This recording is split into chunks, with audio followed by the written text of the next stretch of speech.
Welcome to my creative carnivore kitchen. I am currently living a nomad life.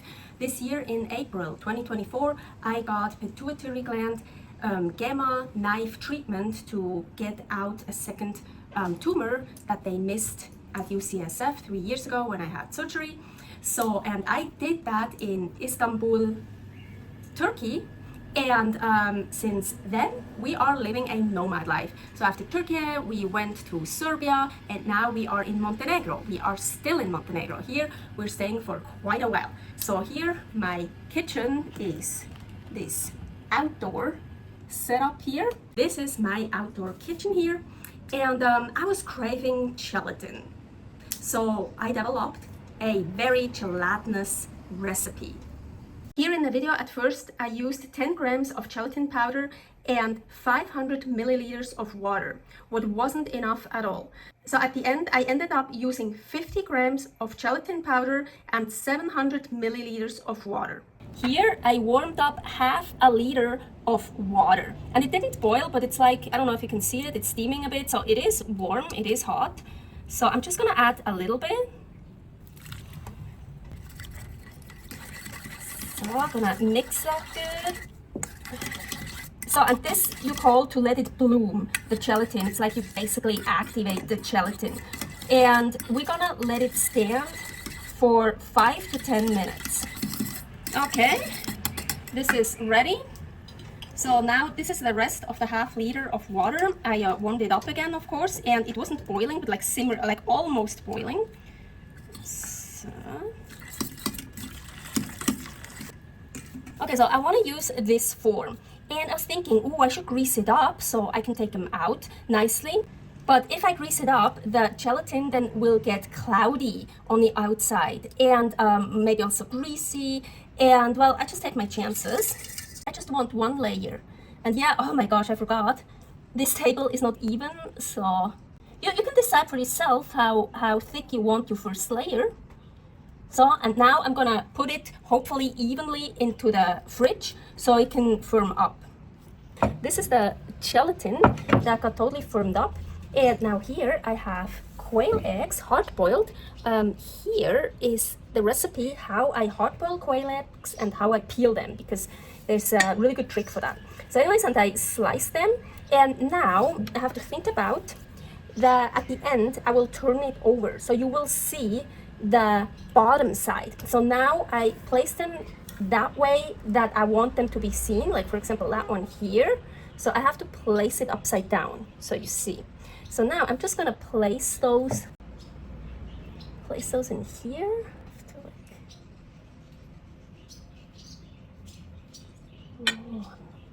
Okay, I want gaps in between because then I wanna cut squares.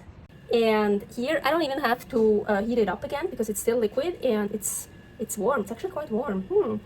I don't want it too warm because I don't want the layer that got firm to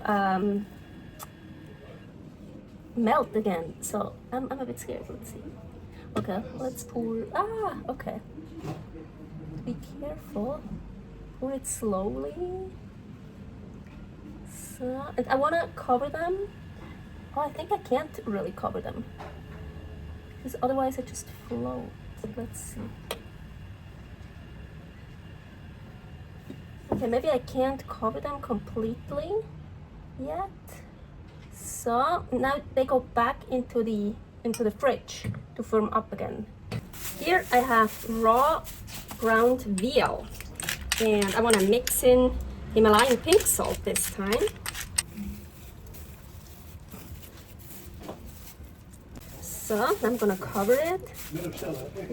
I don't have a roller here, so I'm just gonna use my water bottle with water actually in it to roll it out. So I have to film in here. Outside it just keeps melting because it's too hot. So I just kept pouring layers of gelatin over it until everything was nicely covered, or I think so. Yeah, it looks like, oh. I had to make a little bit more. So at the end, I used 50 grams of gelatin powder and 700 milliliters of water. So I think I'm just gonna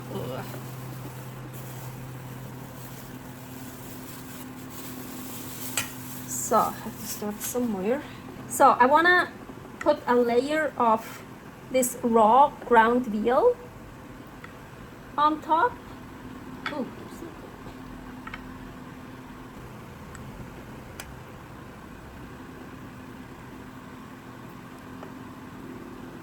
So I push it a bit down, like, but not too much, of course. I don't want to push into the gelatin. Okay, so now I think that looks good. Here, that's the last layer. So let's see if we use everything. I just want to cover it. Ooh, I think I made too much. I want a nice coverage, so I think that's enough. Here's still. No, let's just use it. I made it, I use it. Back in the fridge, and then it should be done.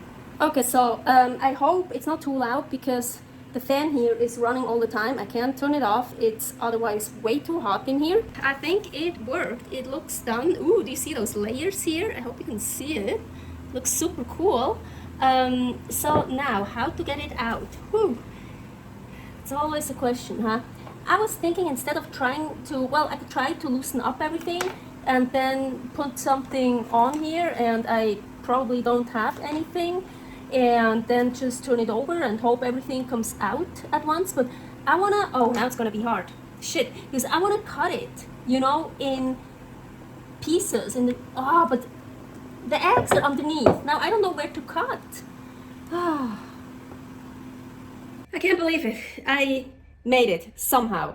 So, okay, I was so worried. I put it in the freezer actually overnight, but it wasn't completely frozen because the fridge freezer we have here is not it's not working that well. So the fridge, it doesn't really get that super cold, and the freezer, it depends where and how you put stuff in it. It can be totally frozen or not frozen at all. So anyway, so I took it out, tried to let it defrost, and I put a hot towel underneath here to trying to loosen it up. But then I was like, oh, I also shouldn't do it for too long because then it will melt the gelatin. But as you can see, especially here, I have a shit ton of gelatin left. That one, where is it?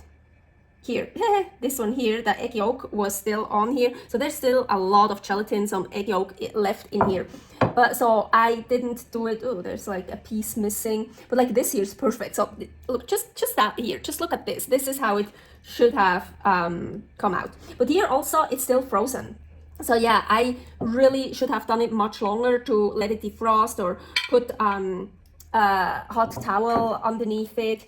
But I'm also, I always thought, okay, now it's enough, I should take it out. No, more hot towel, more hot towel. But at some point, I'm not a very patient person. So anyways, I managed it to put it on here.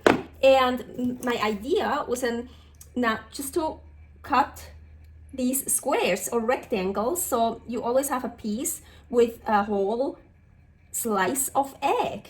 Maybe I should wait a bit longer before I start. Let's see. Maybe it's easier to cut when it's still a bit frozen. Usually that's actually the case. So you know what?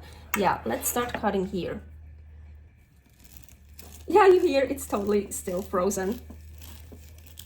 Ooh, nice. Yeah. I need more space. Ooh, but look. Cool.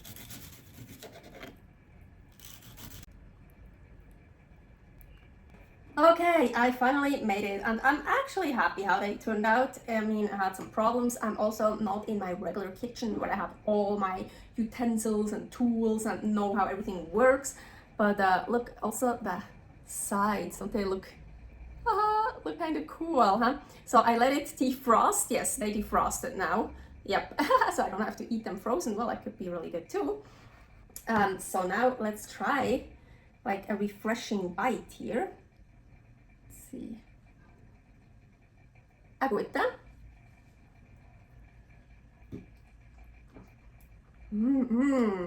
Oh, super refreshing. Really, really great for hot days. Oh, yeah. I probably figured out, or you don't hear it anymore, the fan is off. Haha. So it's not that hot anymore. It's actually really cool. Yeah, and I have to show it again. here, this part really came out so nicely. See it? This is like really beautiful. So if all would have come out like that, that would be cool. And that's really nice, like, yeah, to serve it like these, or like those little bites. Oh, I love them. Delicious, nutritious, and so refreshing. Of course, if you don't like raw meat, or you're afraid of it, or you can't get a good source of raw meat, you can also just cook it and then put it on. Yeah, you can also use you can put on whatever you want. You can put on some prosciutto or some chicken or whatever you want, as long as it's carnivore. Thank you for watching another episode of Creative Carnivore Kitchen. Don't forget to subscribe here. There are already a lot of carnivore recipes on that channel. Don't forget to subscribe here for my Nomad Life channel, Aline's Adventures. Stay happy, stay healthy. Servus!